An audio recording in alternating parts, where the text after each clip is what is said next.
दीपोतम वंदे महापुरुष ते चरणारविंदम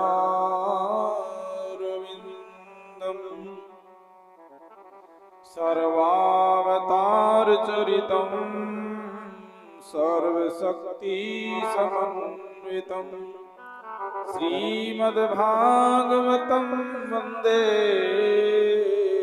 यत्फलं नंदनंदनम।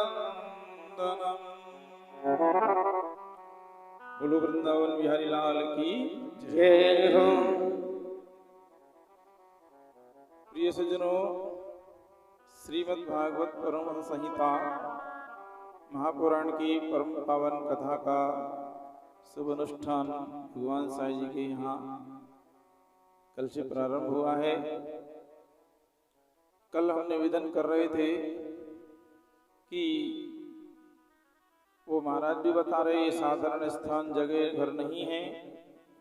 देखो ये पुराणों का प्रमाणिक श्लोक मैं आपको बता रहा हूँ कि यत्रैव गंगा जमुना त्रिवेणी गोदावरी सिंधु सरस्वती च सर्वाणि तीर्थानि वसन्ति यत्र च्युतोदार कथा प्रसंगः। यत्रैव गंगा, जहाँ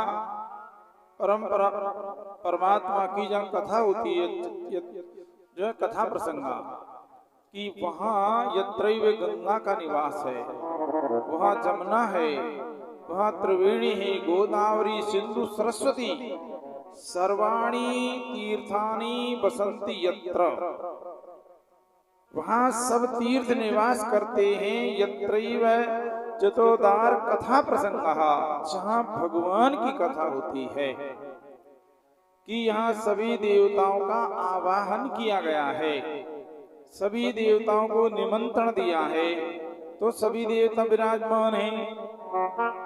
और भागवत जी तो भगवान की साक्षात वांगमयी मूर्ति, जैसे कोई पत्थर की मूर्ति होवे, लकड़ी की मूर्ति होवे, अष्ट धातु की मूर्ति होवे, अन्य जो न धातुओं की मूर्तियां होती हैं, ऐसे ही उन मूर्तियों की हम पूजा करते हैं, भोग लगाते हैं, है ना।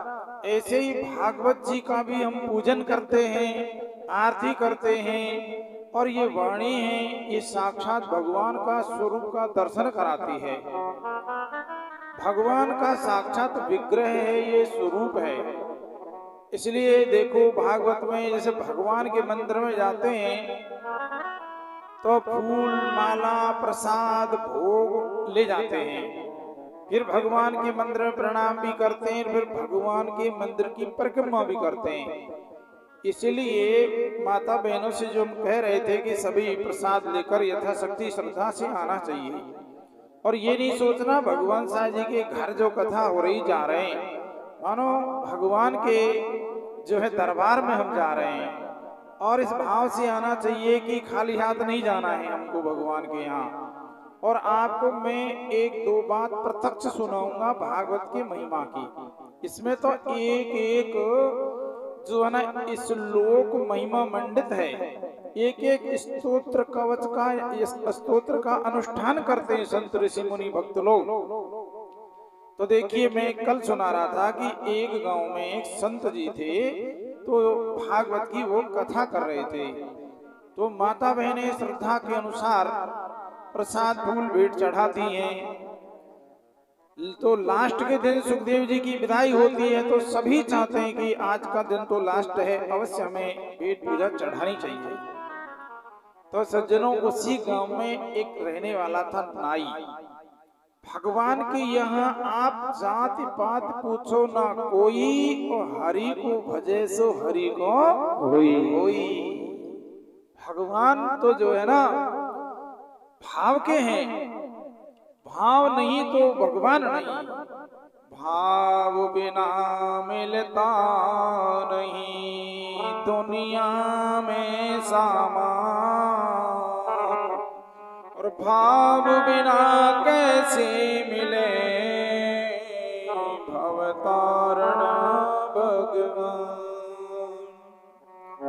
कोई भी वस्तु क्या भाव है, आप यूं ही पूछोगे ना कि कुट्टी तूड़ो क्या भाव है, नाज क्या भाव है, दूध क्या भाव है, घी क्या भाव है, कपड़े क्या भाव है, अरे सुई भी लेंगे तो सेठ जी कई दर्जन ले ली, क्या भाव है, सही भाव लगा।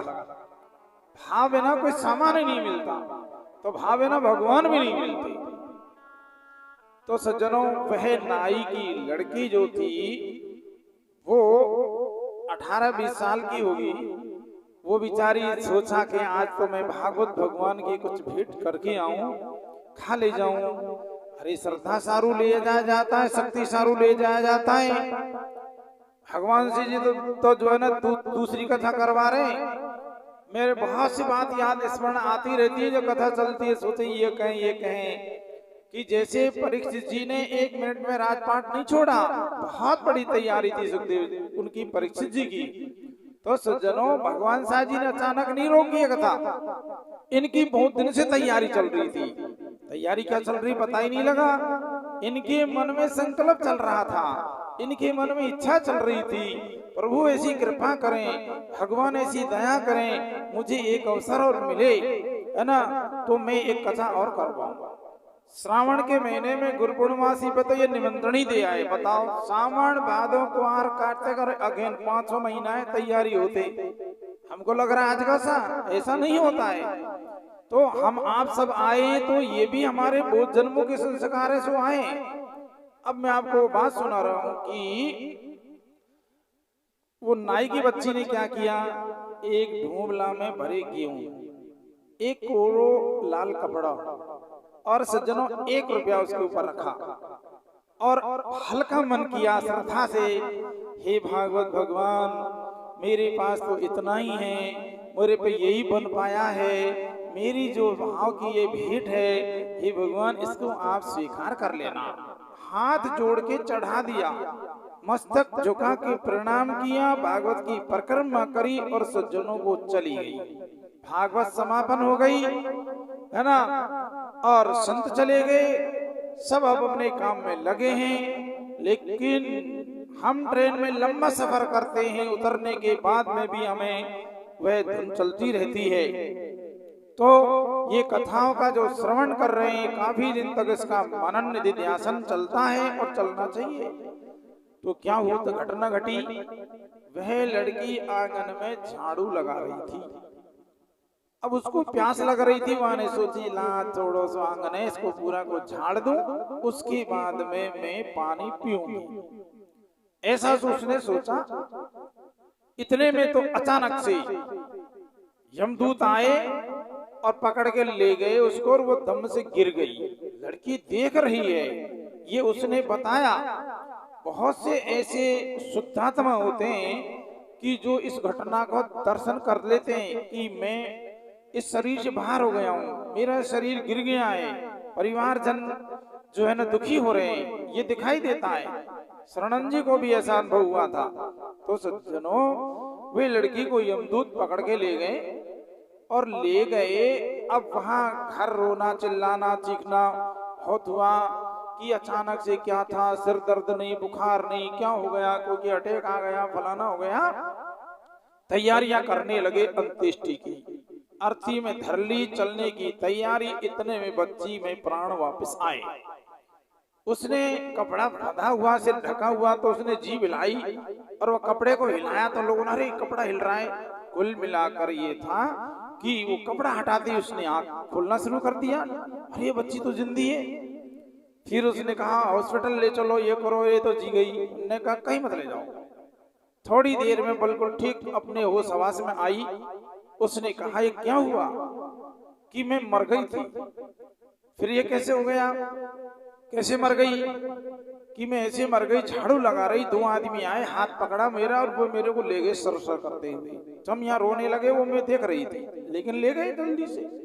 फिर कहाँ ले गए कि वहां हम गरुड़ पुराण में सुनते हैं, अन्य पुराणों में सुनते हैं कि वहां धर्मराज है, चित्रगुप्त बैठा है, जो मनुष्य कर्म करता है उसका लेखा जोखा, कहते हैं ना, कर्म छावड़ी लारे तारे जसई जाए जा रहे, कर्म छाया संग चलेगी कहीं कर लो, वो हिसाब किताब लगाने वाला परमात्मा अंदर बैठा है।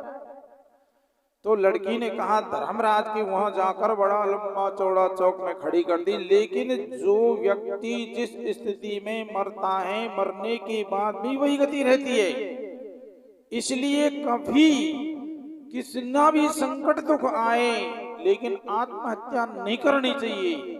क्यों आत्महत्या होती है? क्रोध में, फांसी लगे क्रोध में, विष खावे क्रोध में, अग्नि लगावे क्रोध में, कुएं में गिरे क्रोध में, ट्रेन के आगे जावे गुस्सा में। तो गीता में 14वें अध्याय में कहा ऊर्ध्वं गच्छन्ति सत्त्वस्थ मध्ये तिष्ठन्ति राजसः जघन्य गुण वृत्तिश्च अधो गच्छन्ति तामसः। जो तमोगुण में मरते हैं वह अधोगति होती है उनकी।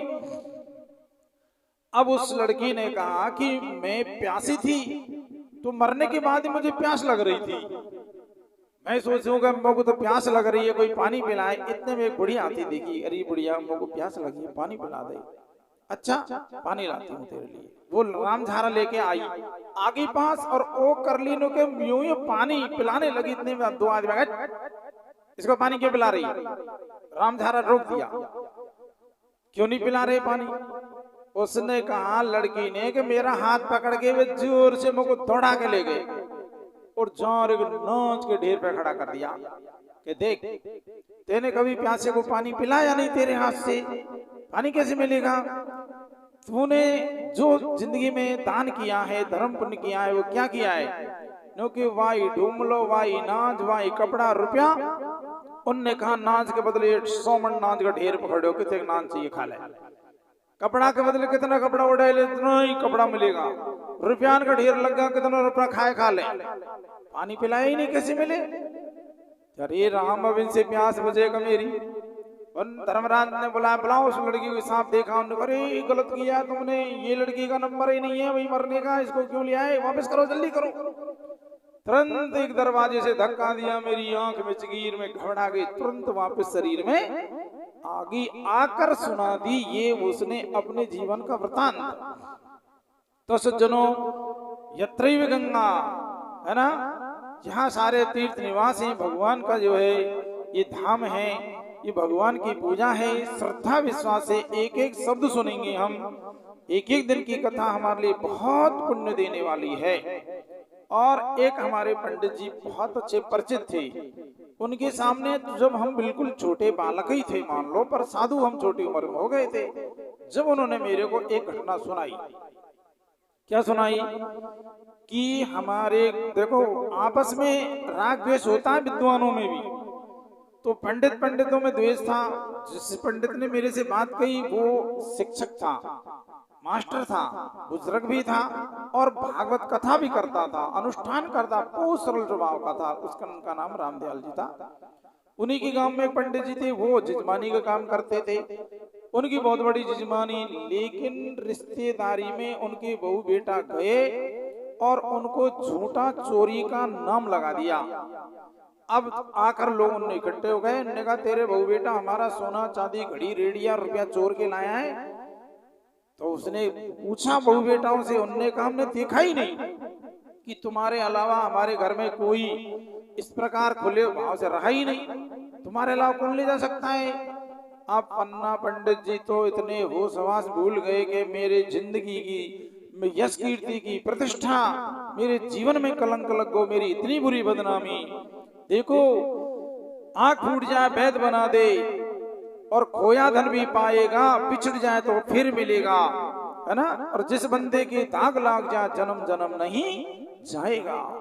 दाग लग जाना, कलंक लग जाना बहुत बुरा होता है।